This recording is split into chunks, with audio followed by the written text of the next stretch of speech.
So Charlotte and Isaiah said they're getting snow Thursday or Friday. So this is kind of a good session to do. So in keeping that we are actually going to be getting a little colder, and we know that it was 17 degrees below zero in Iqaluit yesterday. Ooh, still really cold. It's still awesome to do a session on frostology and the effects of cold on objects. And this is one of our at Connected North, one of our favorite sessions because Anna gets to play with materials that we don't have access to. Hi, Rael. We were just saying that it's really cold in Iqaluit. So nice of you to join us from Nunavut. So I'm going to turn it over to Anna. She has some familiar experiments that she did last time, some old favorites, but she also has some new ones to share with us. So I'm going to turn it over to you and welcome Jack. See, they're just popping in. So over to you, Miss Anna. Thank you. Well, welcome everybody, and thanks so much for joining in. If we haven't met before, my name is Anna, and I work at a place called the Michigan Science Center. Now, I know most of you are from Canada, a little bit further north, but Michigan is your neighbor. If you are not quite familiar with where Michigan is located, I'll go ahead and share my PowerPoint screen with you. This is a map of Michigan. Right here, this blue shape is the outline of the state of Michigan. That is where I live and where I work.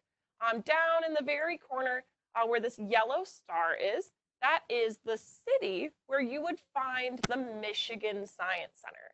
Does anyone want to take a guess or maybe tell me if you've met or heard this spiel before? Does anyone want to tell me what city in Michigan do you think the Michigan Science Center is located in? Go ahead, tell me the name of a city that maybe you know from Michigan. You can tell me if you know, because we've talked about this before, what city am I from? Gibbler, one of our familiar faces. You're here for lots of our programs. Katie guesses Ypsilanti, which is actually not too far off. Ypsilanti is just about 30 or so minutes by car away from the city where I work. Lots of great guesses. Ann Arbor is actually right next to Ypsilanti. They're actually neighbors. Ann Arbor is where you'd find the University of Michigan. If you're a college sports fan, you might be familiar with U of M. That's in Ann Arbor. But I'm actually from Detroit, like Gibbler said. So right where that yellow star is, that is the city of Detroit. That is where you would find the Michigan Science Center. So if you are ever happening to cross the border into the States near Windsor, that's actually right where the States connects to Canada. So if you're ever crossing at Windsor, you cross into the city of Detroit, and hopefully you will make a stop at the Michigan Science Center where I work. Now we've got lots of familiar faces joining in.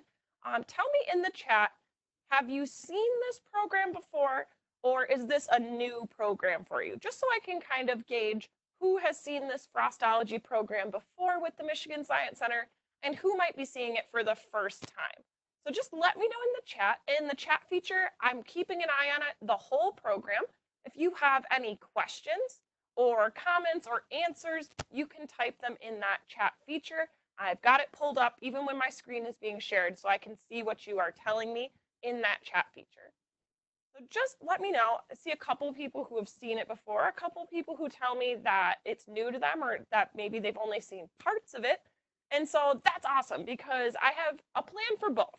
So we're going to talk about some of our favorite Frostology experiments. I've got some classics so that we can go over the basics together, but I made sure to bring some new and exciting experiments for Frostology this time too. So if you've seen the program before, I have some new experiments that you've never seen from the Michigan Science Center, which is pretty exciting. So this program we call Frostology. And the big question that we are going to answer together today is what happens to atoms and molecules when they're exposed to cold temperatures. Now, we said this is very timely because even though it's May and it's springtime in the Northern Hemisphere where we live, we are due for some pretty cold weather, which is kind of a bummer. I do enjoy the snow. I'm kind of a snow bunny. I like to snowboard and play outside in the snow, but it's May and I'm just about over it. but it's a pretty good time to talk about it since we're due for some snow pretty soon, at least where I live. And I heard that some people are getting snow even earlier. I think in Michigan, we're due to get snow maybe sometime by Saturday or even Sunday, which is Mother's Day. So tell me in the chat though, what is the weather like outside today where you live? What's the weather like outside today? If you were to, maybe if you need a moment to peek out your window or think about what the weather was like if you got a chance to go outside or peek out your window, tell me what it's like. Katie says it's sunny and beautiful where she lives. It's pretty sunny where I live, but it's cold. So it can be both sometimes, right? So where I live, it's sunny, but it's cold. Emily says it's warm where she lives, or at least warm-ish, which is good. That's not too bad. Charlotte and Isaiah said it's cloudy and 8 degrees. I think that's even colder than here where I live. Right. So these are great observations because one of the easiest way to observe what happens to atoms and molecules is by monitoring the weather outside, the weather that we experience right where we live. We're going to be making some weather here inside my studio with one of my favorite science materials, which is called Insta Snow. So if you've seen Insta Snow before, you know that it starts off as this fluffy white powder. We'll zoom in on the table here. And you can get a little bit of a closer look. Now this white powder looks like maybe powdered sugar or salt, but this is actually what we call a polymer. So this was designed in a laboratory. They designed it for a very specific purpose, and we won't talk about what that is until after we use it. And then you can tell me if you can guess the purpose or tell me what you think it might be good for. So I got my glasses on, and I should just keep those on throughout the program since we're doing some chemistry experiments, and a little bit later on we'll work with some dangerous materials here. So we said that this is a polymer, meaning that it's made out of chains of molecules. So molecules that are all linked together in a specific shape. What we're going to do is we're going to pour in this beaker full of water directly into this cup, and then we're going to observe what happens to this polymer when it interacts with water. So let's go ahead and do that, and then let's find out why they call it Insta Snow. Here we go.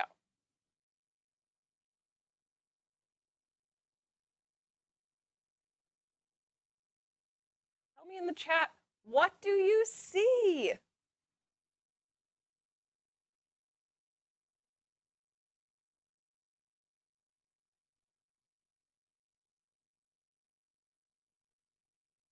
What do you observe? What is happening? Or what does this Insta Snow look like? Charlotte and Isaiah said it looks like a snow cone. I've never heard that one before, but I definitely agree. I think it does look like a snow cone. Yeah, we made snow, or at least what looks like snow. Sigrid asked, how cold is the water? And this water is actually just about room temperature. So I just got it out of the tap. It's about room temperature water since it's been sitting here in my studio waiting for us to get started with our program today. So even though this looks like snow, if you could touch this stuff, if you could experience it like I am, you would instantly realize that this stuff is not real snow.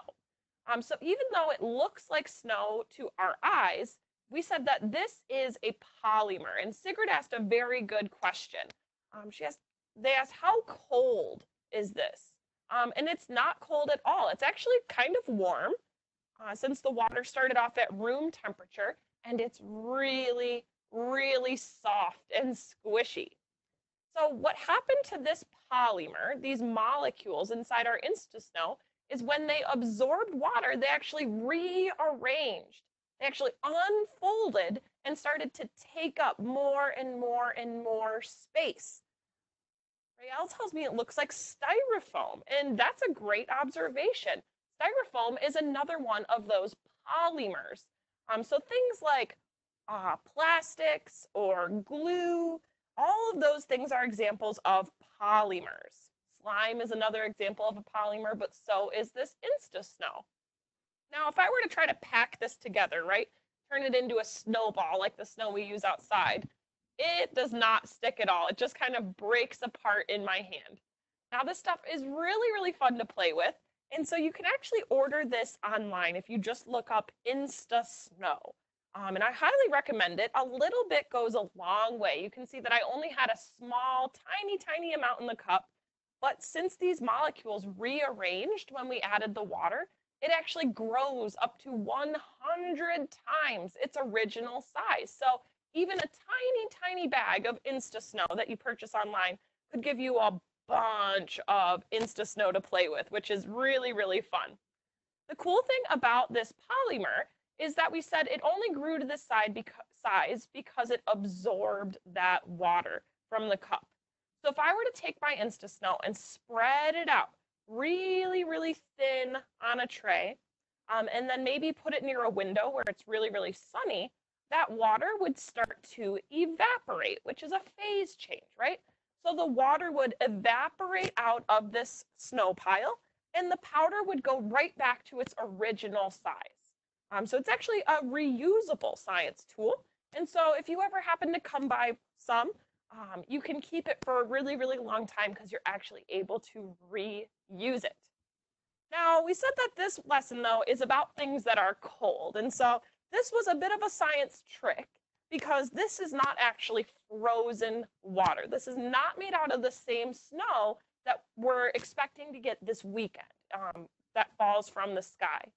So to understand how we actually get weather, right, we have to talk about our states of matter. So let's go ahead and head back to our PowerPoint here. And let's first take a look at these two pictures. Now, if you look at these two pictures, does anyone recognize this? Maybe especially this green one over here. Does anyone recognize this picture? What do you think this might be a picture of?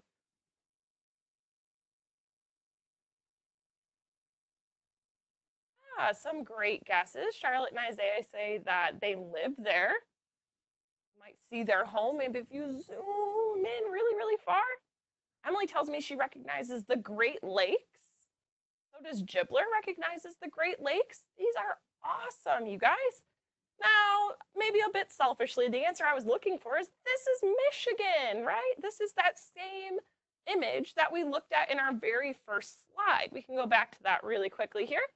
So this blue map, that's a map of Michigan. And then this is a real photograph of Michigan from outer space. So this photo was taken by the astronauts on the International Space Station as they flew over Earth at the exact right moment. They snapped this image and they got a really beautiful picture of Michigan surrounded by all the Great Lakes. If you live near Michigan, maybe in the parts of Ontario right here, you might see where you live. And then right down here where we have Sarnia touching Michigan, right, that is where Detroit is. That is where I live and work. Now, this nice green picture, right, makes it really, really easy to see. But what about this picture over here on the left?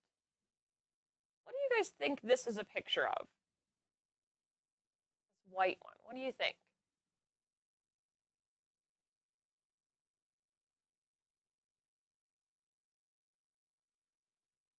Good, you guys, good.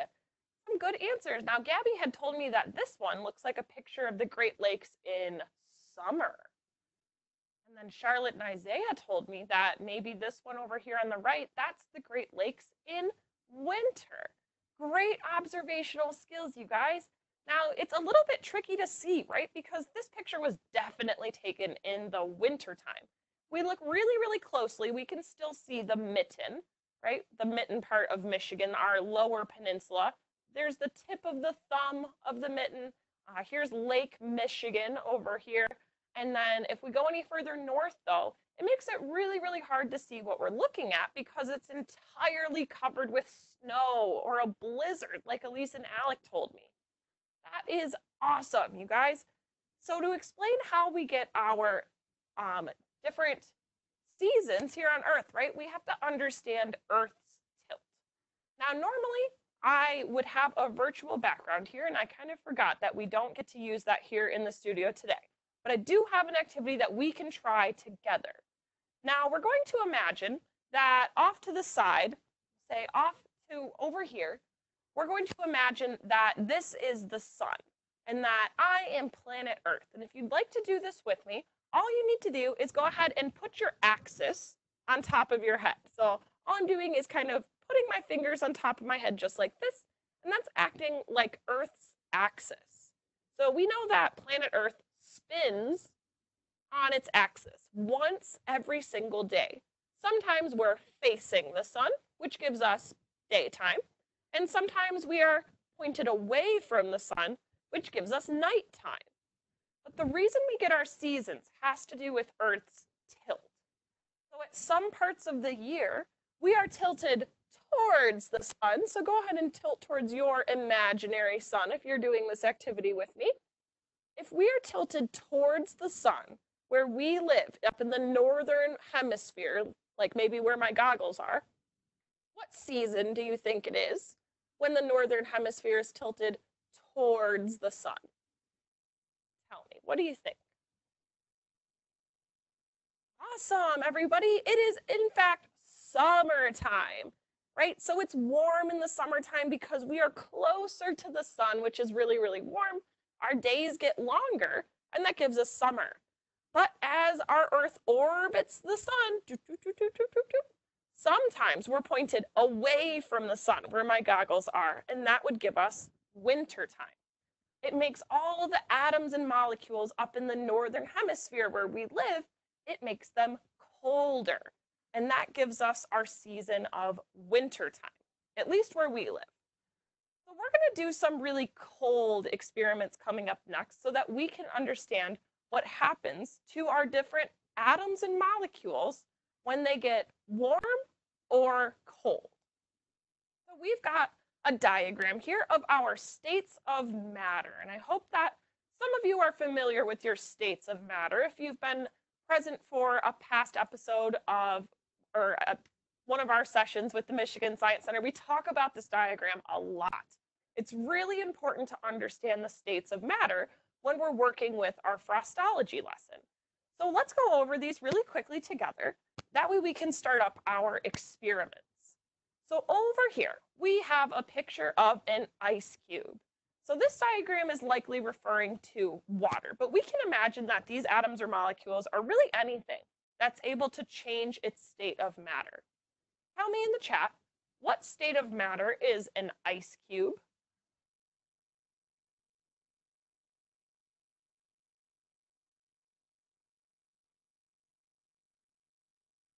Good, everybody.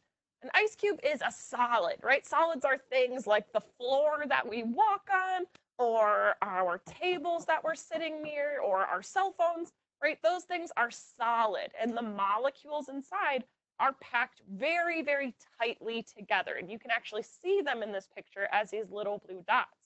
Those represent water molecules, and they're very close together.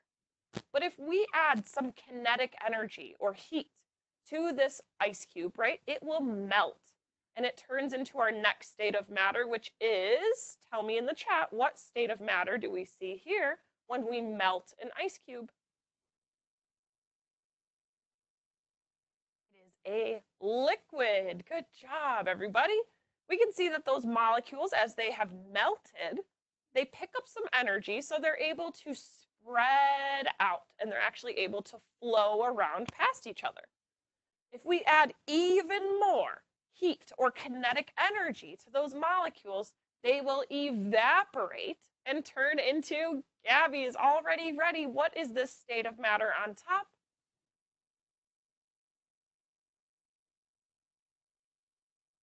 It is a gas. So our solids, liquids, and gases are always able to change their state of matter just by adding or taking away heat, which is energy. So this diagram, we see that the arrows point in both directions, can go either way. And so we're going to do some experiments and talk about what's happening to our atoms and molecules using something that's really, really cold. So we have liquid nitrogen here inside this thermos. So nitrogen is normally a gas. It's a gas at room temperature, and it's in the air all around us. If you wave your hands back and forth, you can actually feel nitrogen rushing past your fingers because it makes up over 80% of the air that we breathe. But to get nitrogen into a state where we can see it, we need to make it into a liquid, which is what I have here inside my thermos. But unlike water, which exists as a liquid at room temperature, this stuff has to be extremely cold in order for us to condense those molecules out of their gas state and turn them into a liquid so that we can see them and do experiments with them. Now, does anyone know how cold liquid nitrogen is? You've been here before, maybe you remember the answer to this. I finally memorized it in both Fahrenheit and Celsius. So if you know the temperature of liquid nitrogen, go ahead and tell me in the chat. If you want to take a guess, do that in the chat too. I'm going to set my Insta Snow off to the side. Go ahead and tell me in the chat. Let's see, some guesses starting to come in. We know that this stuff is super, super cold. Gibbler tells me maybe negative 100 Fahrenheit. It is even colder than that. Gabby went pretty general, and so you're right, it is below 0 in both Celsius and Fahrenheit. So this stuff is super, super cold. If anyone else wants to take a guess, go ahead, type it in the chat right now. It's really, really cold, even colder than negative 100 Fahrenheit. Charlotte and Isaiah think it's negative 200. We're talking in Fahrenheit, it's even colder than that. This stuff is negative 321 degrees Fahrenheit or negative 109 degrees Celsius. So I heard that some people had some weather that was about negative 17 Celsius. This stuff is almost 10 times colder. So extremely, extremely cold stuff. Now, we know that water normally freezes at 0 degrees Celsius, depending on the atmospheric pressure where you live. But this stuff is even colder, and it's only in its liquid phase. Since it's that cold, if it were to get on my hands, it could give me a little bit of frostbite. And so I've got these nifty cryogenic gloves that we can wear to keep my hands nice and safe. And then we'll just go ahead and I'll pour some of our liquid nitrogen into this beaker so that we can see it. I'm going to zoom in, and I'm going to pour some of our liquid nitrogen down in the beaker. Tell me what you notice about this liquid.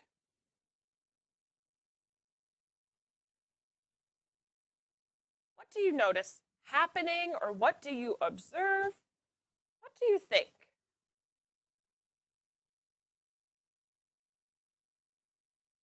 Yeah. A lot of people are noticing the steam coming off it, especially if I breathe on it, right, and start to warm it up even faster. I can get kind of an interesting cloud to form.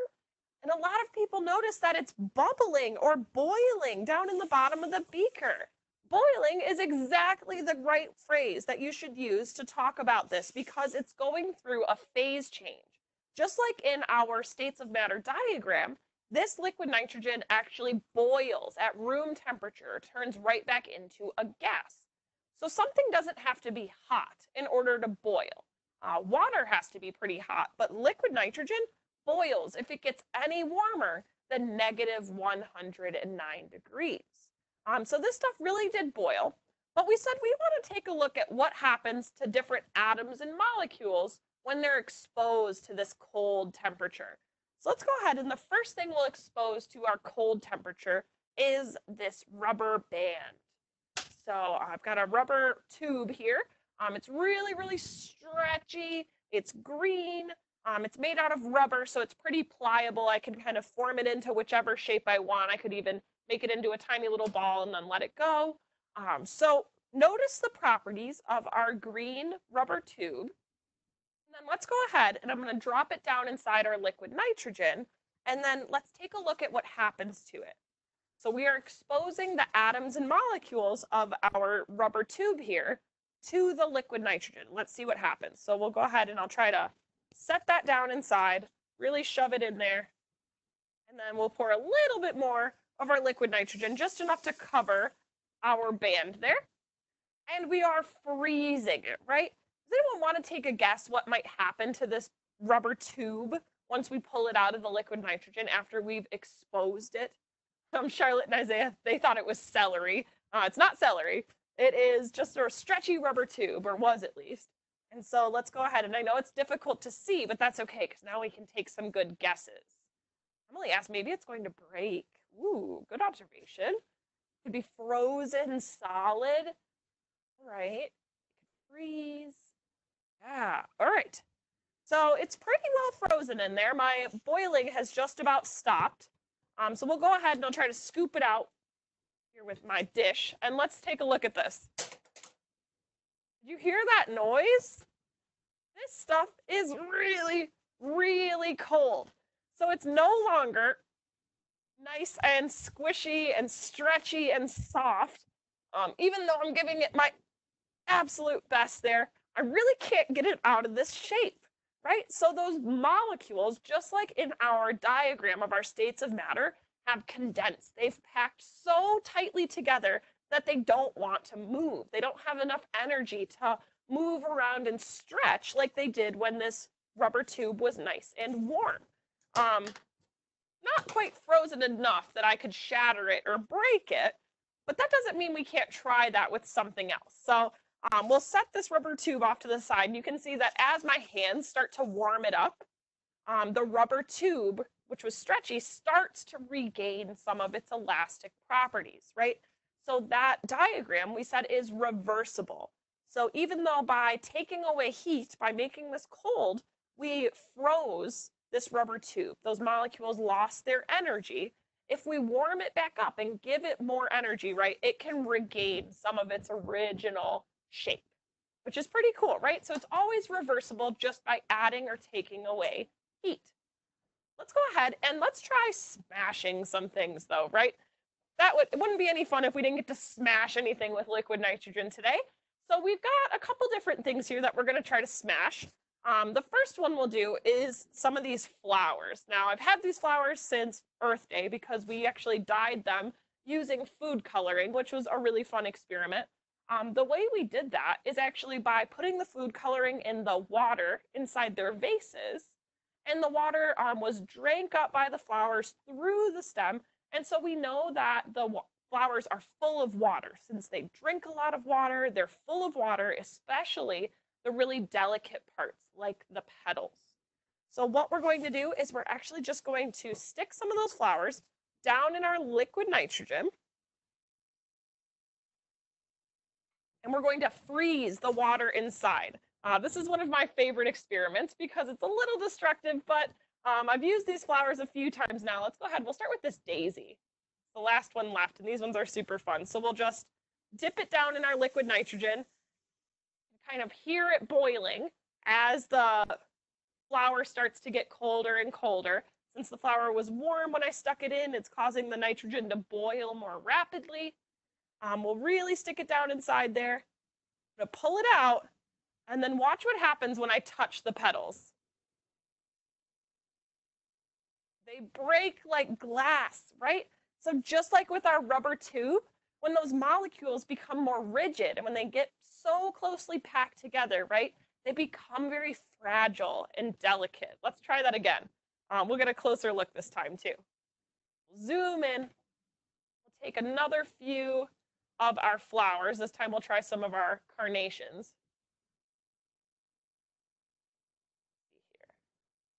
All right, so we'll just dip them down inside the liquid nitrogen. Might need a little bit more. Dip them down inside. And again, we're freezing that water, right? So even though the water inside the petals was existing as almost a liquid, which was able to flow around inside, if we freeze them, that water becomes very, very fragile since the petals are very, very thin. And if we take the flowers out, watch what happens.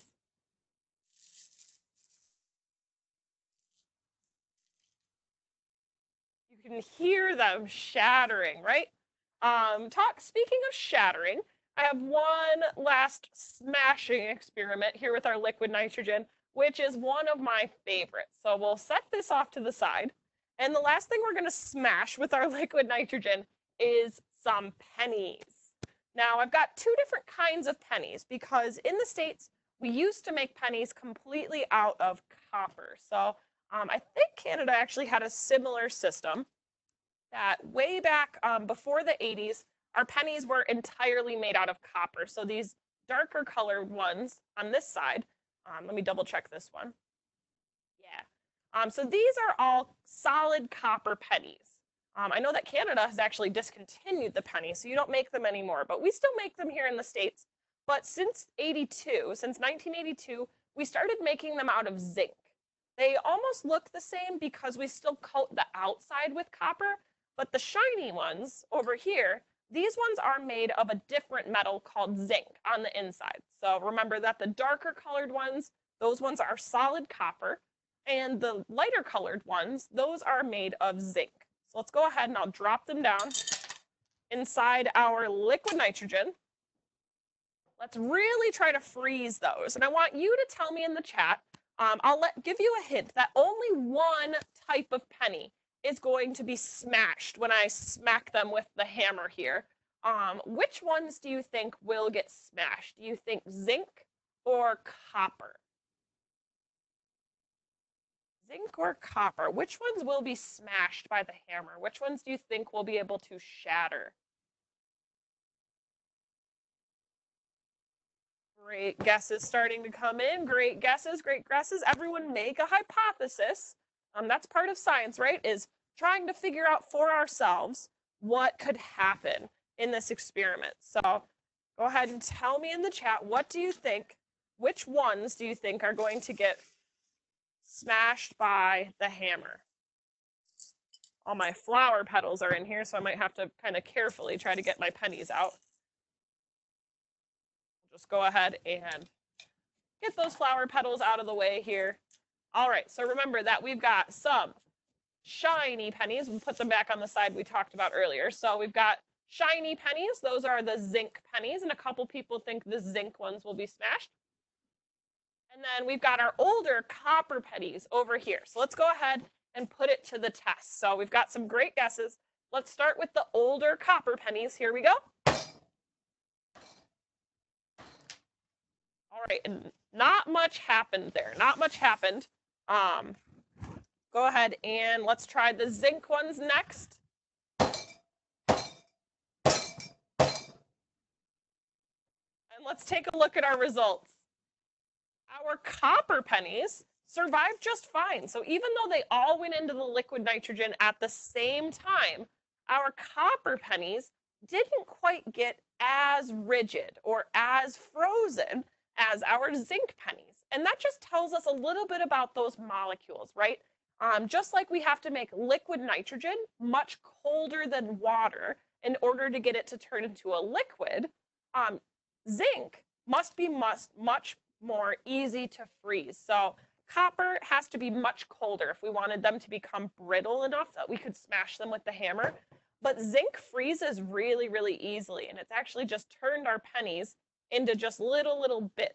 And then if you could see up close, you'd see that the inside of these pennies look kind of like a silver color. So they don't look orange like the outside.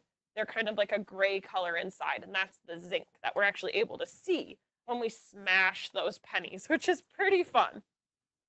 All right, so we've got a few more liquid nitrogen experiments to try, but we're going to start thinking a little bit more about our states of matter. So before we do that, I've got to go grab another material out of my freezer. So while we do that, it's a great time to take a little bit of a brain break, shake out some of our energy, or start our day with a little bit of dancing. I know that you love to dance. I tuned in for some of your dance classes in the past or heard Molly talk about them, so they sound super fun. I'm going to share a video with you that's all about the water cycle and our changing states of matter. This is a great time to shake out some of your energy, learn about the states of matter in a fun way. It's only a couple minutes long. If you don't want to dance, that's okay. We're just going to watch it together, and then when we come back, I'll have my next experiment ready to go. So let's see. Not the one I'm looking for. Just so that you know, Anna, we have a couple of questions. Is that why we have copper pipes?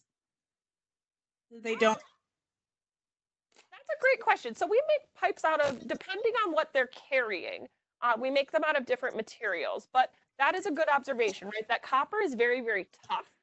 So it's not easy for it to freeze solid, but it also doesn't change its shape very much if it gets hot or cold, which is important because if it were to, rapidly expand or contract based on the weather, we could have pipes bursting.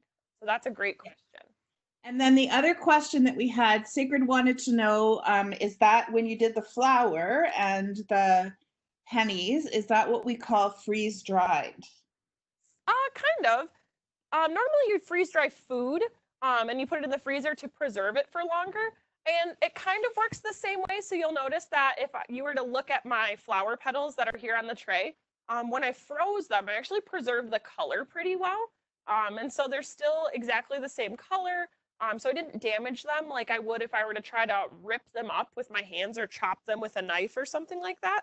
And so the process is similar. So when you rapidly freeze something, you preserve a lot of its properties and qualities. These flowers are pretty old and wilted, and so you probably wouldn't want to freeze dry these. It's a bit too late. But yeah, great question. It works in a kind of similar way, but normally freeze drying, we're talking about food. Thanks. Yeah. All right. So let's see. Let's go ahead and share my video here if I can. There it is. You'll have to let me know if you can hear it. You should be able to hear it, but let me know if you cannot.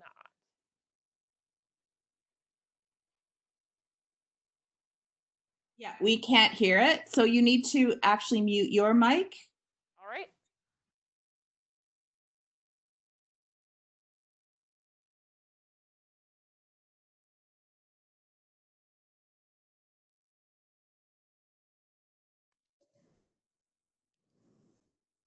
The videos do kind of funky things, Anna. We still can't hear it. All right, let's try one more time. I know that in Zoom, there's a feature you pick, but it doesn't look like this one has the same thing. Let's see, let's see.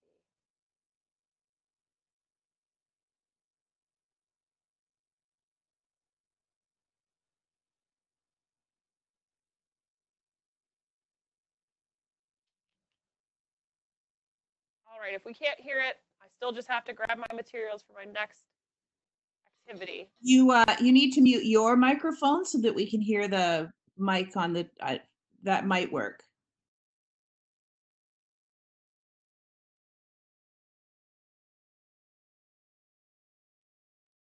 No dice, Katie says. What a bummer. This has worked for us in the past. That's sad. Let's see.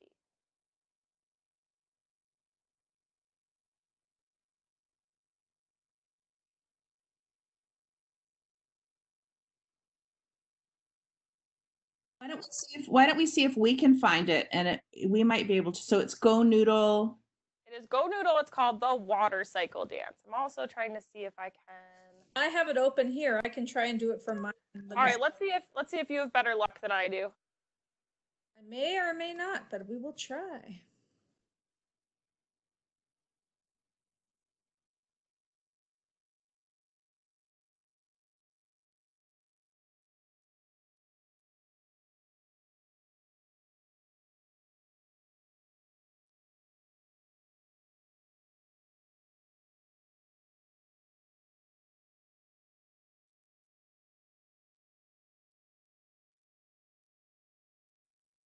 No sound from you either, Katie, I don't think.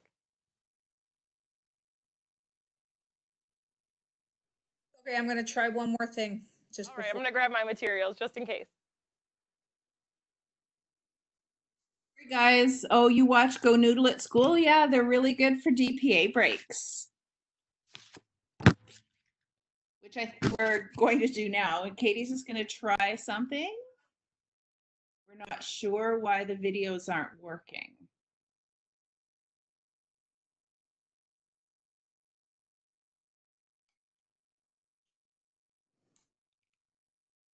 I remember this one. It's really fun. Okay, let me know if this works.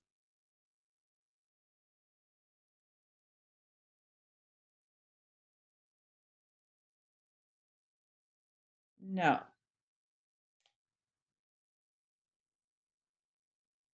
Sadly, it's not working. I'll send Alyssa a message.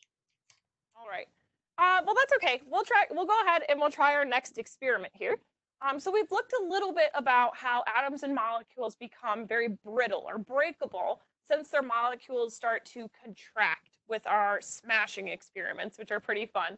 But in this next one, we're going to think about how the speed of atoms and molecules change, whether we make them hot or cold. So I've got 2 beakers full of water here. This one is very, very hot. So you can see almost, you might be able to see some steam rising off it as if I zoom in a little bit, which we'll do in a second. And then you can tell this one is really, really cold. I actually just pulled it out of the freezer, so it's still water, but it is almost frozen on top. So you can see some frost starting to form on the glass. What we're going to do is we're going to take some glow sticks. I've got 2 glow sticks here. They are the same color. We're going to get them to start glowing. And then we're going to take a look at what happens to them, whether we place one in hot water or one in cold water. First, let's have a little bit of a background session on how glow sticks work. So if you've ever gotten a glow stick to glow before, right, we know that we have to crack them. So when you crack them, you're actually starting a chemical reaction. When you crack it, you're actually breaking a little tube of glass inside, which contains one chemical, and allowing it to mix with the other chemical inside the glass beaker or inside the rubber tube. So we'll get this one to really start glowing, then we'll break up the other one so that we have 2 glow sticks glowing at the same brightness because right now they're at room temperature. We'll Now, Anna, just so you know, after you're done this experiment, I can try because I think I figured out how to show the video. So just let me be ready and I will try again. All right. All right, so we've got our glow sticks really starting to glow here. We've got 2 of them, and we said one is going down in the hot water. So we'll drop this one down in the hot water, and then we'll take the other one and drop it down in the cold water. That was really cold. There's even a little bit of ice in there. And what I'm going to do is I'm going to go ahead and hit my studio lights. So I'm going to turn off the lights here in the studio, and then I want us to just observe. Because there's going to be a big difference between these 2 glow sticks. And we can actually see it already, but you'll see it even better if I turn off my lights. So let's go ahead and try that.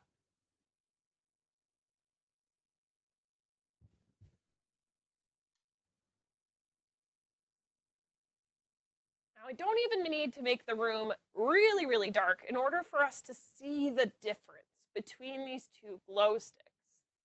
When you start to observe a difference between them, or when you start to notice something interesting happening, tell me in the chat, what is the difference between the hot glow stick, which is over here, and the cold glow stick, which is over here? Make some observations. If you need to watch it a little bit longer, just to be sure, that's okay. So remember that this one is hot, and this one is cold.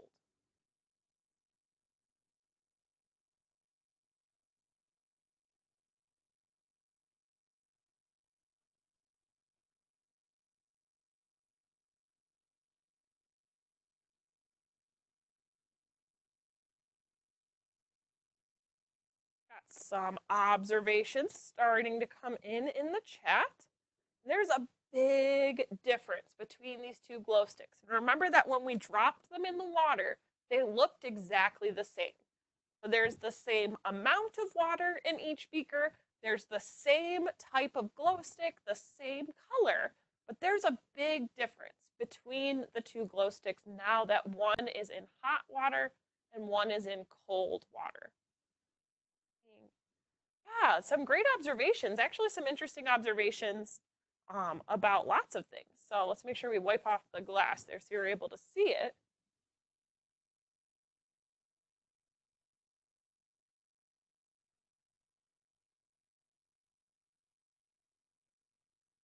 Ooh, great observations, everybody. Now, what people are telling me is that one of the glow sticks is glowing much brighter than the other. I'll hit my lights all the way off just for a moment here. We can just see how bright they're glowing. Wow, right? The hot glow stick is glowing so much brighter than the cold glow stick. Let's think about why that is, right? Because we really need to think of this in terms of the atoms and molecules inside the two reactions. In a chemical reaction, right, we said that we have things mixing together. We've got two chemicals mixing together, and one of the byproducts of that chemical reaction is light. So it releases light at the end, but it only happens when those chemicals are mixing together. So let's think about our diagram. Let's think about our states of matter. And Katie or Molly, you might have to give me control back so I can share my screen here.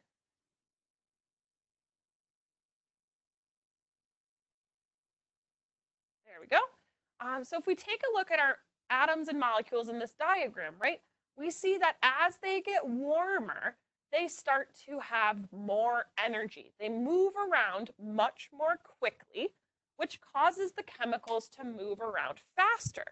So the molecules in the hot water, the glow stick that's in the hot water, is going through that chemical reaction much more quickly because those molecules have more energy to move around, like we see here in our liquid and our gas.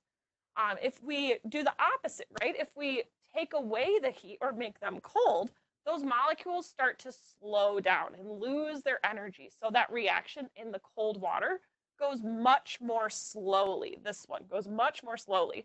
Another observation someone made is that this one is very bendy, right? So the plastic becomes much more pliable. And so it can really almost like bend the whole thing in half. It's really, really wiggly. Whereas our cold glow stick, right, is much more rigid. So it doesn't do that. It's kind of maintains its shape because it's frozen, just like when we stuck our flower petals or our pennies or that rubber band in the liquid nitrogen. They become much more rigid, but the molecules slow down.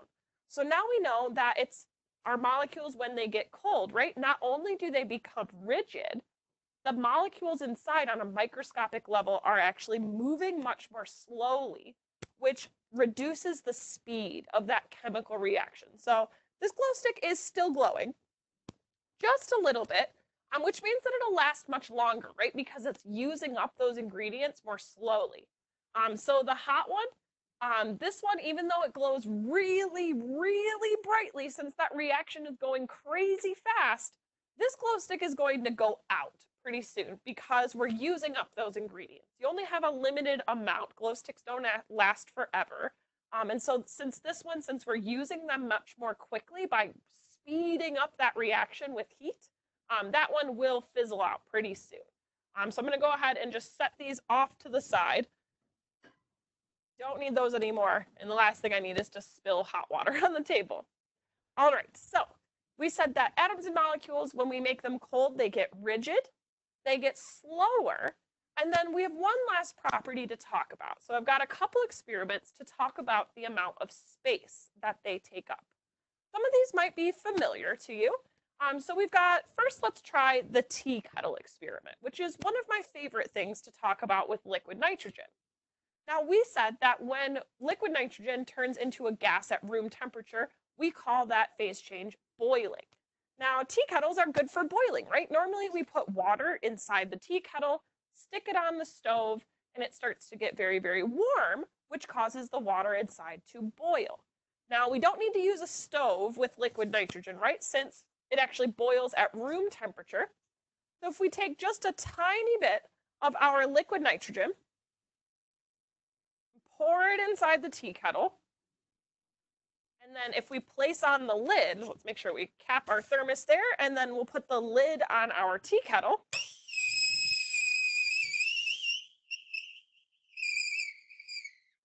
It starts to make that really familiar whistling noise. But let's take a look at the tea kettle a bit closer and talk about why that is. So in the lid of our tea kettle, or in the cap, there's a tiny little hole. And so if we close it,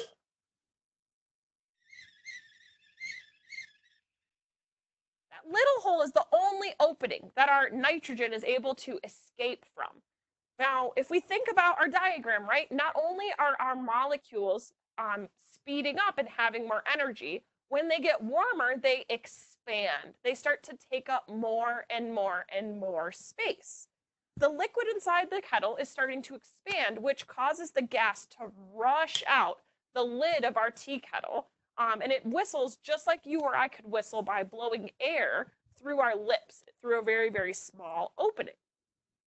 Now we've got one more experiment we could talk about, which does just that, right? So with this experiment, we're going to put some liquid nitrogen inside a balloon. So we're actually going to trap that expanding gas inside a balloon and cause a little bit of an explosion. So I've got a balloon here and some hearing protection because this is going to be quite loud. So I'm going to go ahead and put my hearing protection on. Since we're doing this over WebEx, it shouldn't be too loud on your end, but if you don't like loud noises, when you see that the balloon is about to pop, you might want to cover up your ears. So we'll go ahead, place on my hearing protection, take our liquid nitrogen and pour it into this glass test tube.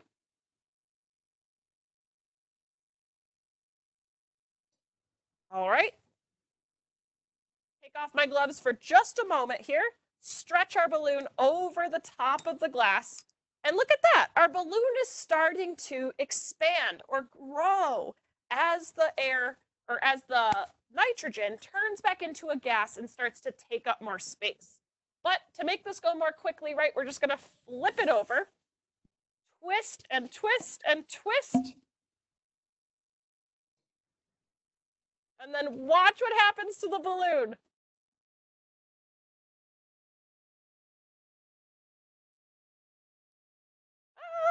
It's becoming hard to hold. Woo!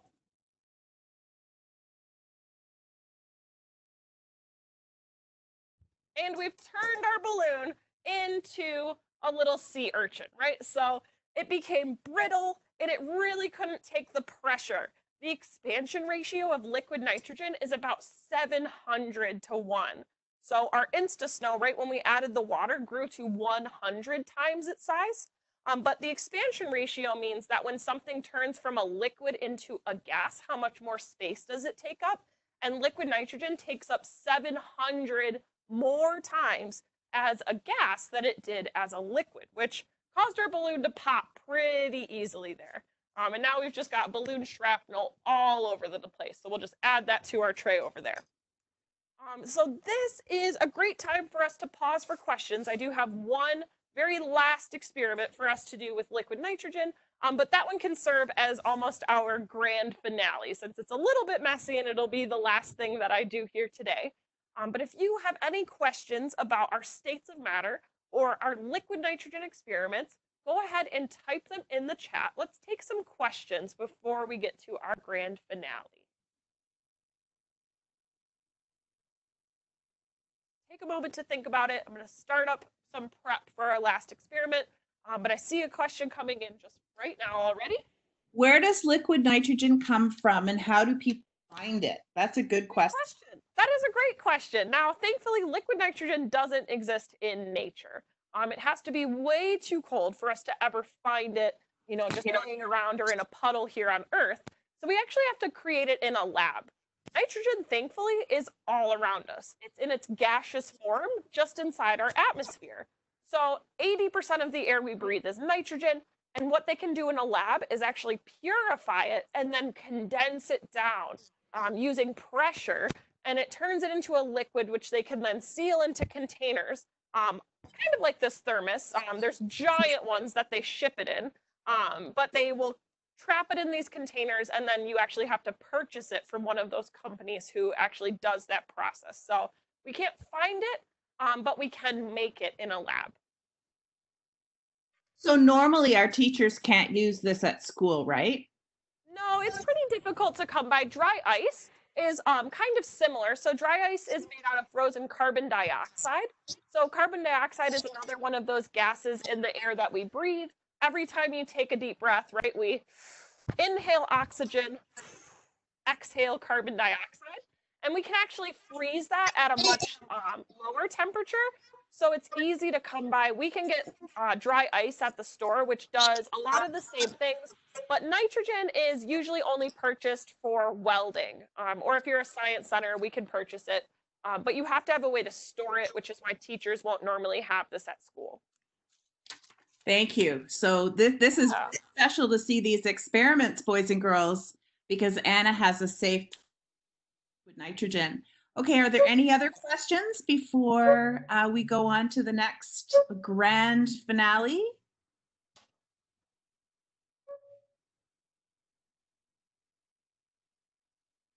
All right. Do we want to just quickly try and show that video and see if we can make it work, just for the sake of seeing if it works? Yeah, I think that'd be fun. Let's try.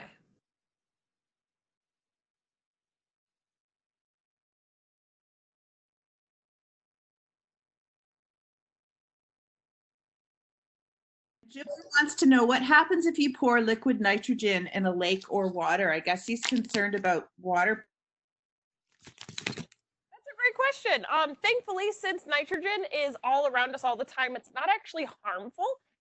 We're actually going to talk about that in just a little bit. So stay tuned for our grand finale, and we'll talk about what actually physically happens to it with this experiment. But thankfully, right, it's going to evaporate. So unless you can keep it negative 321 degrees Fahrenheit or negative 109 Celsius, it's going to turn right back into a gas like in the air all around us. So we don't have to worry too much about pollution with nitrogen. Nope, not working. Oh, no, that's okay. Well, then Gibbler asked a great question. Oh, what will happen to the water? Let's find out. So if it was exposed to something this cold, right, we could freeze the water. So it could turn it into ice, but it doesn't actually change any of the chemical composition of the water. So unlike dry ice, which if you've seen our dry ice episodes before, you know that dry ice can actually change the pH of water because when carbon dioxide is released into water, it forms carbonic acid. That's the same kind of acid that is in soda when we add CO2 bubbles to make it fizzy. But so that will acidify water, whereas nitrogen doesn't change anything about the chemical composition of water because it's very, very stable. Nitrogen exists as N2, which is two nitrogen atoms hooked to each other, whether it's in a solid, a liquid, or a gas. So it's not very reactive. And so it doesn't really do anything to the water itself, but the water could freeze if it was exposed to something really, really cold. Good question. All right, so I'm preparing our last experiment here, and we're actually going to do something very similar to what Gibbler is asking. So I've got a giant beaker here, one of the biggest beakers we've seen yet, and I'm just going to take my liquid nitrogen and pour it down into the bottom of this beaker. And then the last thing we're going to add is some boiling hot water. So we've got one material that's really, really cold and one material that's really, really hot. So what we're going to do is we're going to create a massive vapor cloud. And this is one of those times where you're very lucky not to be standing right next to me in my studio, because this reaction is going to be very, very, I don't want to say explosive because it's not an explosion, but it's going to be pretty messy. When these two substances meet each other, right, we're going to have some rapid phase changes. The nitrogen is going to rapidly boil and turn into a gas, but we're also going to rapidly condense the water vapor that's in the air and in our boiling hot flask here, right? Because one cold thing is meeting another very hot thing. When we do that, we get kind of a fun reaction. And so it's pretty exciting and pretty cool. But unfortunately, I'm standing in what we call the splash zone because it's going to make kind of a mess. But that's okay. Science is supposed to be fun. But we're going to go ahead and pour the rest of my liquid nitrogen, or at least a fair amount, down into the bottom of my giant beaker here. That stuff is super, super cold. And then let's take a look at what happens when we add in our boiling water. And here we go. In 3, 2, 1.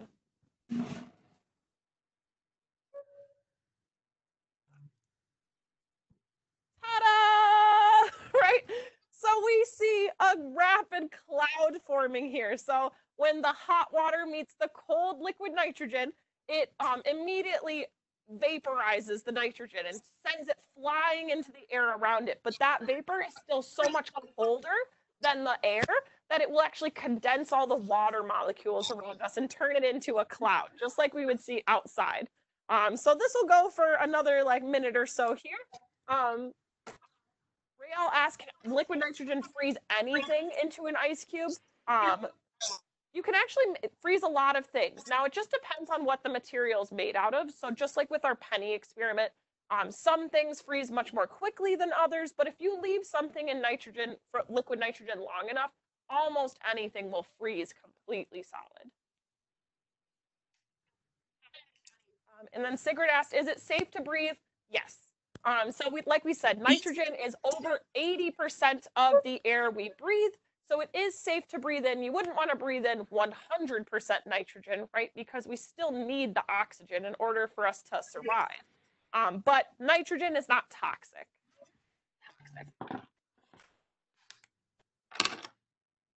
And Charlotte and Isaiah asked, oh, okay, go ahead. Do they use it for movies? Normally we use dry ice or fog juice because it's a little bit more stable and it doesn't require really heavy duty containers, but they could. So we can use liquid nitrogen and Insta Snow and dry ice for all sorts of crazy movie effects. But normally we use dry ice because it's a little bit cheaper, easier to handle, and a little bit less dangerous. Fog juice is a chemical that when you mix it in with water, so normally you'll buy it in a big jug and pour it in a fog machine. And if you heat it up just a little bit, it creates a nice fog just like this, but it's pretty smelly, which is the trade-off with fog juice. So it works really easily, but it's kind of smells funny. That's really interesting. I did not know that. It's great to learn new things. And thank you, Anna, for sharing some new experiments. That was really exciting. And I know that the students love this session and they asked for it again. So Wednesday, do you remember? I forgot what's coming up next Wednesday with our time with you. I'm trying to think. I don't actually know. No, I have to look. It is going to be visible light, learning about light. Ooh, yeah. So we're going to talk about different wavelengths of light on that episode. So I've got some more really exciting plans for that one. So we'll talk a lot about physics because we're going to actually try to create and bend light in that episode. So it's going to be really, really exciting. That's awesome. Thank you. So students, today we have dance at 11 o'clock Central, 12 o'clock Eastern. And then Lee from Cleveland is connecting with us to show some more body parts, not body parts, but you know what I mean. So food affects us, and then drawing with Ovi later. So we'll see you all later. And thanks, Anna. Have a great day. Thank you. Bye, everybody.